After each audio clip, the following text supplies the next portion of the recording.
मैंने 500 से ऊपर बॉलीवुड फिल्म्स के डाटा और दुनिया के बाकी बड़े फिल्म इंडस्ट्रीज को समझा ताकि आप तक मैं अपने बॉलीवुड इंडस्ट्री और दुनिया की बाकी फिल्म इंडस्ट्री में क्या अंतर है वो अच्छे से बतला सकूं। और ऐसा क्या चीज है जिसका एंड रिजल्ट नंबर देखकर मैं भी हैरान हो गया था। क्या बात कर रहे हैं? वैसे ये चीज तो आपको पता ही होगी कि दुनिया की बाकी फिल्म इंडस्ट्री जितना एक साल में फिल्म रिलीज करते हैं उतना तो बॉलीवुड एक मंथ में कर देता है। यानी नंबर ऑफ फिल्म्स बॉलीवुड में काफी ज्यादा है कंपेयर टू अदर्स, बट वहीं इतनी फिल्म्स में से कितनी कम फिल्म्स है जो मेकर्स को फिल्म में लगी बजट रिटर्न कर पाती है। बाकी सब लॉस के थप्पे बॉलीवुड थिएटर से उतर जाती है। ఛీ! ఎందుకురా నీకు ఈ ఏసు బతుకు ఛీ! वेल, जितना चमकीला दूर से बॉलीवुड दिखता है अंदर की कहानी काफी अलग है। इस वीडियो में हम डिकोड करेंगे बॉलीवुड का वो सच जो वो लोग नहीं चाहते कि बाहर आए। ऑलमोस्ट 1000 घंटे से ज्यादा समय लगा है इस वीडियो के लिए जानकारी इकट्ठा करने में, तो इस वीडियो को अंत तक जरूर देखिएगा। नमस्ते दोस्तों, स्वागत है आपका स्ट्रीमिंग ड्यू पर, जहां हम लाते हैं आपके लिए लेटेस्ट अपडेट्स मूवीज और फिल्म इंडस्ट्री से जुड़े और कुछ छुपे राज। सो जैसा कि हमने बताया, आज हम बात करेंगे बॉलीवुड की कुछ ऐसी सच्चाइयों के बारे में जो आपको हैरान करके रख देगी। तो बिना टाइम वेस्ट किए वीडियो की शुरुआत करते हैं। Bollywoods global impact. आज बॉलीवुड का नाम सिर्फ इंडिया में ही नहीं पूरी दुनिया में मशहूर है।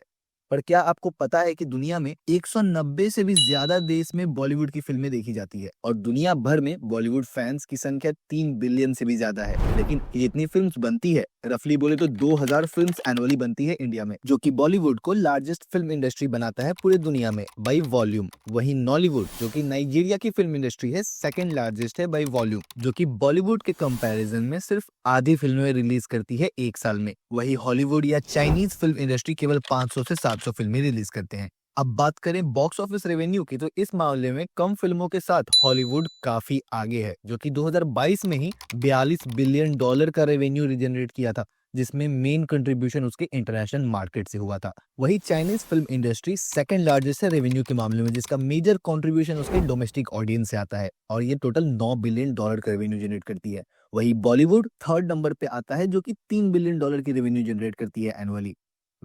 इतनी ज्यादा नंबर ऑफ फिल्म्स रिलीज होने के बाद भी बॉलीवुड रेवेन्यू जनरेशन में थर्ड है, जबकि पॉपुलेशन में हमारे यहाँ कोई कमी नहीं है, क्योंकि इसके मेजर दो रीजंस है। एक तो ये कि बॉलीवुड में जो 2000 फिल्म्स एनुअली रिलीज होती है उनमें से केवल 200 फिल्म्स ही हैं जो प्रॉफिट में जा पाती है, यानी ऑलमोस्ट 90% फिल्म्स अपने बजट को भी कवर नहीं कर पाती है। वो अलग बात है कि Bollywood industry 3 billion dollar contribute करता है इंडिया की जीडीपी को, लेकिन स्टिल ये खुद में मात खा जाती है।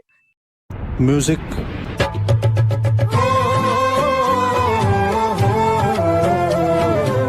क्या है इसके पीछे की वजह? बॉलीवुड के इस ग्रोथ और स्ट्रगल का बैलेंस समझना जरूरी है। तो चलिए बात करते हैं बॉलीवुड के कुछ बड़ी बॉक्स ऑफिस फेलियर्स की, जो उनके हाई बजट्स और एक्सपेक्टेशंस के बावजूद ऑडियंस का दिल जीतने में फेल हो गई। यहाँ हर एक फिल्म के डिटेल में डिस्कस करते हैं।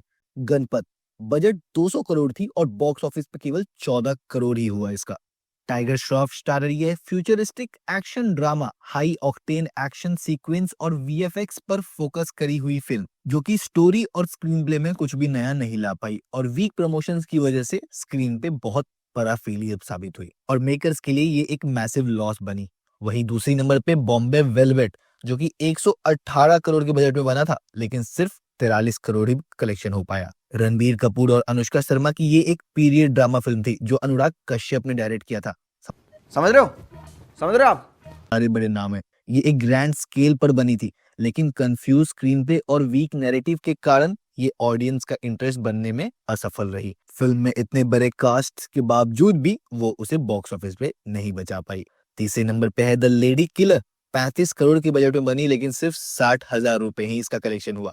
ये suspense thriller film Arjun Kapoor के लीड रोल के साथ रिलीज हुई थी, लेकिन पुअर मार्केटिंग और नेगेटिव रिव्यूज की वजह से ये फिल्म थिएटर तक ऑडियंस को खींच ही नहीं पाई। सिर्फ 60,000 की कलेक्शन के साथ ये फिल्म एक बहुत बड़ी डिजास्टर साबित हुई थी। चौथे नंबर पे आता है मैदान। 235 करोड़ में बनी थी ये फिल्म, लेकिन सिर्फ 72 करोड़ रेवेन्यू कर पाई। अजय देवगन की sports biopic film Indian football के गोल्डन एरा पर बेस्ड थी, लेकिन कोविड-19 डिलेज और लिमिटेड ऑडियंस इंटरेस्ट की वजह से फिल्म के box office numbers extremely low रहे। इतने बड़े बजट के बावजूद ये फिल्म अपना प्रोडक्शन कॉस्ट भी कवर नहीं कर पाई। वही फिल्म बड़े मियां छोटे मियां 235 करोड़ में बनी थी और केवल 105 करोड़ कर पाई, अपनी लागत का केवल आधा। अक्षय कुमार और टाइगर श्रॉफ की ये बिग बजट एक्शन फिल्म जो हाई एंटरटेनमेंट का प्रॉमिस लेकर आई थी, लेकिन पुअर वर्ड ऑफ माउथ और आउटडेटेड कंटेंट की वजह से ये फिल्म ऑडियंस को थिएटर तक नहीं ले पाई। इन फिल्म का कॉमन फैक्टर ये था कि इन्होंने अपनी स्टोरीज और नैरेटिव्स और ऑडियंस का टेस्ट का ध्यान ही नहीं दिया। ये केवल बिग स्टार कास्ट और बड़े बैनर के सपोर्ट पे आगे बढ़ने का सोचे थे, लेकिन हाई क्वालिटी कंटेंट की कमी इन्हें बॉक्स ऑफिस पे डिजास्टर साबित कर दी। वही दूसरी बड़ी रीजन ये है कि जब हम बाकी दुनिया की फिल्म इंडस्ट्रीज का बात करते हैं तो वो पूरे कंट्री के फिल्म इंडस्ट्री को रिप्रेजेंट करती है, लेकिन इंडिया में लैंग्वेज की डाइवर्सिटी होने के कारण कई सारे फिल्म इंडस्ट्रीज हैं। तो अगर हम पूरे इंडियन फिल्म इंडस्ट्री का कंपेयर करें तो ये नंबर्स काफी ऊपर जा सकती है। The reality of Bollywood success. Bollywood के ग्लैमरस दुनिया जहां सब कुछ परफेक्ट लगता है, अंदर से उतना ही चैलेंजिंग है। 2019 में सिर्फ 17% बॉलीवुड मूवी ने अपने प्रोडक्शन और मार्केटिंग कॉस्ट रिकवर किया था। वही 2023 में ये परसेंटेज घट के 12 पर आ गया। नेपोटिज्म, मोनोपोली और पॉलिटिक्स यहाँ के कुछ डार्क ट्रूथ्स हैं जिसके इंसिडेंट हमें बार बार देखने को मिलते हैं। लेकिन फिर भी राजकुमार राव, पंकज त्रिपाठी, नवाजुद्दीन सिद्दीकी, कार्तिक आर्यन, इरफान खान, अक्षय कुमार और इवन शाहरुख खान भी बाहर के आउटसाइडर्स हैं जो अपना नाम इंडस्ट्री में बनाने में कामयाब रहे। वेल, नो डाउट इनके हार्डवर्क और डिटर्मिनेशन ने इन्हें आगे पहुंचाया, बट वहीं कुछ आर्टिस्ट ऐसे भी हैं जो ये हार्डवर्क और डिटर्मिनेशन के बाद भी स्ट्रगल्स में ही रह जाते हैं। सो ये कैसे होता है एक नए आर्टिस्ट के लिए ये सब चैलेंजेस के बीच में भी जगह बनाना? के बाद ऐसे सेल्फ डाउट नहीं होता था कि नहीं, मेरा और ऐसा लगता था, और ये मैं कई बार बोल चुका हूँ, कई बार ये ओवर कॉन्फिडेंस की तरह भी आ जाता है, लेकिन मुझे शायद से वही चीज़ आगे लेकर आई है कि मेरा सेल्फ बिलीव बहुत ज़्यादा था, है और रहेगा, और वो मैंने कभी डाउट नहीं किया उस चीज़ पे। So that is what kept me going until now, अभी भी। तो आई थिंक हार्डवर्क कभी नहीं रोका मैंने इस दौरान। मैंने सारी चीज़ें, मैं बता रहा हूँ, मैं डांस हो गया, एक्टिंग भी हो गई, कैमरा फेसिंग हो गया, हर चीज़ धीरे धीरे बस उसको इंप्रूव करता रहा, और अभी भी कर रहा हूँ एंड आगे भी करता रहूँगा। लेकिन किसी के रिजेक्शन से कभी भी अपने ऊपर डाउट नहीं किया कि अरे यार मुझ में कुछ कमी रह गई या ये मैं शायद इसके लिए नहीं बनाऊँ, ऐसा मैंने कभी नहीं सोचा। The business side of Bollywood. Bollywood का एक और इंटरेस्टिंग साइड है बिजनेस। एवरेज बॉलीवुड फिल्म का बजट 25 करोड़ होता है, लेकिन मार्केटिंग और प्रमोशन के बिना सुपर हिट बनना मुश्किल है। आपको याद है फिल्म ब्रह्मास्त्र की प्रमोशन कैंपेन पर 100 करोड़ खर्च किए गए थे, और यहाँ फंडिंग काफी बड़ी रिस्की होती है। ओवर 30% बॉलीवुड फिल्म्स की फंडिंग इनफॉर्मल या रिस्की सोर्सेज से होती है, और पायरेसी एक बड़ा इशू है बॉलीवुड में। सिर्फ 2022 में बॉलीवुड का पायरेसी से $2.3 बिलियन का नुकसान हुआ था। Hidden gems and shocking practices. Bollywood controversies और मसाले के लिए तो मशहूर है, लेकिन असली जेम हमेशा छुपा रह जाता है। आपको पता है द लंच बॉक्स जैसी फिल्म जो कैन्स फिल्म फेस्टिवल तक गई थी, उनका बजट सिर्फ 3 करोड़ था, लेकिन ये फिल्म इंडस्ट्री पॉलिटिक्स की वजह से इंडिया की ऑस्कर एंट्रीज में भी अपना नाम नहीं बना पाई। साथ ही सेंसरशिप और पॉलिटिकल प्रेशर एक बड़ा फैक्टर है जिसमें कई डायरेक्टर्स अपने क्रिएटिव विजन को कॉम्प्रोमाइज कर देते हैं। Bollywood positive side. बॉलीवुड में फ्लॉज के साथ साथ काफी अच्छाइयां भी हैं जो इसे एक स्पेशल बनाती है। ये इंडस्ट्री कई ऐसी फिल्में दे चुकी है जो ना सिर्फ इंडियन ऑडियंस का दिल छू चुकी है, बल्कि वर्ल्ड वाइड अप्रिशिएट भी की गई है।